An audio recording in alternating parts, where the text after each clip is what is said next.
Welcome, old soul. I believe that we are made up of three parts: something borrowed, something given, and something new. The thing that's borrowed is a product of where you were born. So that means the time you were born in, millennial, Gen Z, whatever you guys want to call that. The period of time you were born, the country you were born into, the culture you were born into. That's a big factor. These are all things that kind of shape who you are. Being counterculture has no meaning if you have no culture to begin with, right? The norms, the language that you speak, the way that you dress, um, the way you marry or don't marry, the promiscuity or lack of promiscuity, all those things are factors that shape who you are. We can call that the matrix, we can call that the greatest society, we can call that whatever you would like. But it has a large influence about how we think and how we behave. An even greater impact is the family that you're born into. And a way to look at that is, say that you're born into a family of athletes. The idea is that you will continue that lineage. You will also have physical attributes and things that um, give you a proclivity towards sports. Or if you're in a family of doctors and lawyers, that you are expected to maintain and continue on and have certain attributes that have been passed down from generation. If you are in a family of the poor sect, hardworking, diligent people, but who have not had financial abundance in the past, you are expected to be a diligent, hardworking person of that persuasion, right? That's the expectation. Now, the hope of that family is that you could be the first one in that generation to acquire wealth or to acquire skills, which is what education is, right? It's an attempt to change one's circumstance through knowledge, or change one's circumstance through physical abilities, or change one's circumstance through moxie or whatever, right? Um, but it has to be more than, let's say, your wealth or your career. There are certain traits and attributes that we all carry from ourselves, such as being a serious family or a promiscuous family or a family prone to anger or other things, right? This is a product of what you are. What It is very important that you understand where you come from. You could be an orphan. You're still being acted upon by the genetic makeup of what you are, right? So that's what's borrowed, right? It's what is given to you that is a part of yourself that you really have no control over, right? How you react to it is what you have control of, right? Something given.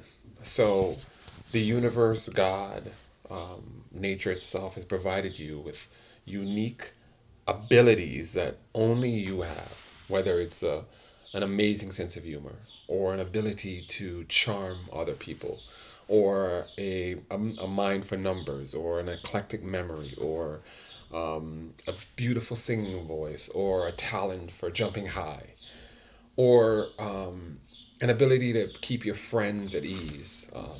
In the Christian church, there was this idea of being hospitality, of having the spirit of hospitality, being able to speak, being able to have a presence, all these different attributes that you may not ascribe ability to or um, say that it's worthless because it doesn't make you money, but these are things that make you a unique addition to that something borrowed, right? There's something borrowed that you have by virtue of birth, and there are some things that are given to you by virtue of birth, in the sense that it's an attribute that you may have that's distinct from other members of your family, right? You have the traits and you have the physical attributes of members of your family, but you have something about you that is unique, that has been set apart. Even twins who share 100% genetic attributes, they also have different mindsets. One might gain weight, one might not. One might be a success in one thing or another, right? They've done studies on this where there is a divergence, even though they're born in the same family under the same a situation. A lot of things are going to be the same, but there are going to be some things that are different. Some things that their parents, the subtlety that the parents can tell, that's one child and that's the other. Now, this is the important thing, right? You're borrowed, born with things that are attributes based on location, time, and family. You're given things that are unique to you, that science can't even predict. It's just something that makes you you. And then you have something new. It is how you utilize those two factors to create something new. We're not carbon copies of each other. We're very similar. We achieve the same kind of things, but we are not dead stamped clones of each other.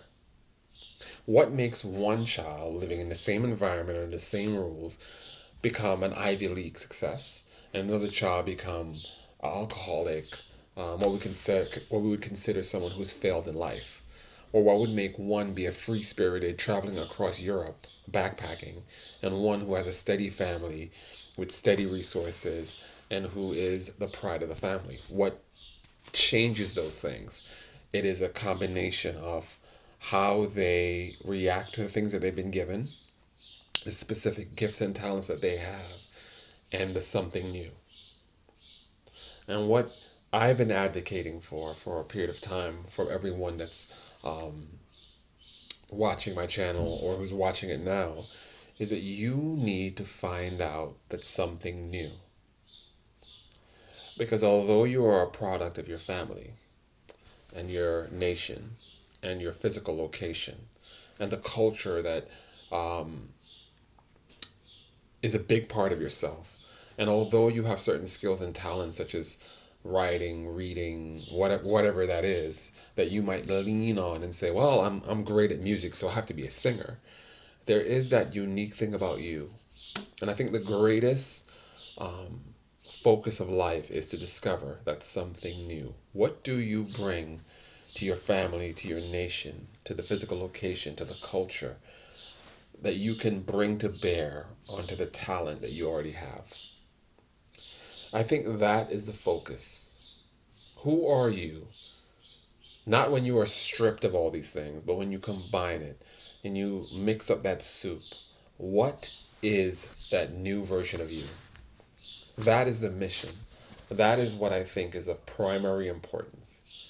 And I think that um, we get sidetracked every day by jobs and school and relationships and hunger, the need to feed yourself, and we lose sight of that very important fact that we were created by a creator, however you want to stipulate that being, to do and be who we are completely, not partially, not to be submerged by society, not to be submerged by our family.